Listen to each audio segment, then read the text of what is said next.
속보, 한국항공모함 7만 톤급 공개. 세계에서 부러움을 사고 있는 한국형 항공모함의 놀라운 변화. 중국, 일본, 북한과 맞설 수 있는 한국군 최고의 전력.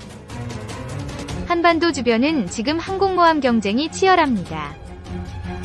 중국은 옛 소련에서 수입한 6만 톤급 항공모함을 2012년 개조해 취역시킨 데 이어 7만 톤을 넘어 8만 5천 톤급 항모를 건조하고 있고 2030년대까지 10만 톤급의 핵추진 항모 등 모두 6척의 항공모함을 보유한다는 계획입니다. 일본도 이미 취역한 2만 4천 톤급 헬기 수송함 2척을 항모로 개조하는 등 모두 4척의 항모 보유를 추진하고 있습니다. 지난해 트럼프 대통령이 일본을 방문했을 때 보란듯이 2배에 올랐을 정도로 미국도 일본의 항모 보유를 독려하고 있습니다.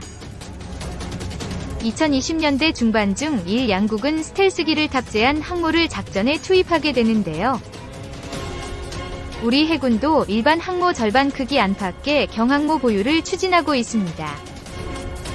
한국형 경항공모함은 어떤 모습일지 지형철 기자가 보도합니다. 해군이 공개한 한국형 경항모의 형상입니다. 길이 250m, 폭은 약 40m. 최대 적재량을 실은 상태에서 선체가 밀어내는 물의 부피, 즉 만재 배수량이 4만 톤으로 일본이 건조를 추진 중인 항모보다 큽니다. 한국형 경항모에는 수직 이착륙 전투기 F-35B를 15대 정도 탑재할 수 있는데요. 해병대 상륙작전을 지원할 기동 헬기, 이를 엄호할 공격 헬기도 실립니다. 이 F-35B 가 원거리 공격에 나서거나 적 전투기 공격을 방어하는 데 800여 킬로미터의 작전 반경을 확보하게 됩니다. 또 항모 레이더에 잡히지 않는 수평선 너머 먼 곳의 위협도 무인기나 함재기를 띄워 조기에 탐지할 수 있습니다. 한국형 경항모가 작전에 투입되면 구축함과 잠수함, 그리고 연료와 탄약을 실은 군수지원함까지 5척에서 10척 사이의 전단이 구성됩니다. 항모 보유는 현 정부 들어 본격적으로 추진됐습니다. 지난해 소요가 제기될 당시엔 대형 수송함 사업이었지만 올해 6월 경항모로 바뀌며 속도가 붙었습니다.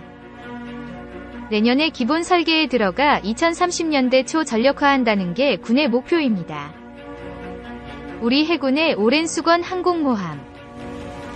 과연 대양 해군을 실현할 교두보가 될 수 있을까요? 항모 보유를 둘러싼 논란을 어떻게 극복하느냐가 관건으로 떠오르고 있습니다. 윤보미 기자가 보도합니다. 움직이는 군사기지 항공모함. 유사시의 위치가 노출된 지상 공군기지와 달리 북한이 예측할 수 없는 경로로 전투기를 투입할 수 있습니다. 독도와 대화태어장, 칠관구와 이어도까지 주변국과의 분쟁 지역이 점점 늘어날 것으로 예상되면서 항모 도입 필요성이 제기됐습니다.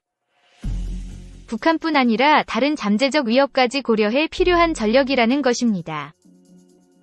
운용 능력을 갖추기까지 최소 10년 이상 걸리는 점을 감안하면 이미 늦었다는 게 군 당국의 판단입니다.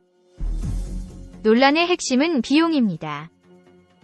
항모 한 척 건조에만 최소 2조 원, 탑재할 F-35B는 예비기까지 20대를 구매하는데 또 2조 5천억 원이 들어갑니다.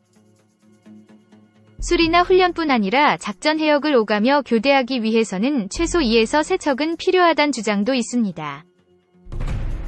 비용은 그만큼 더 늘어날 수밖에 없습니다.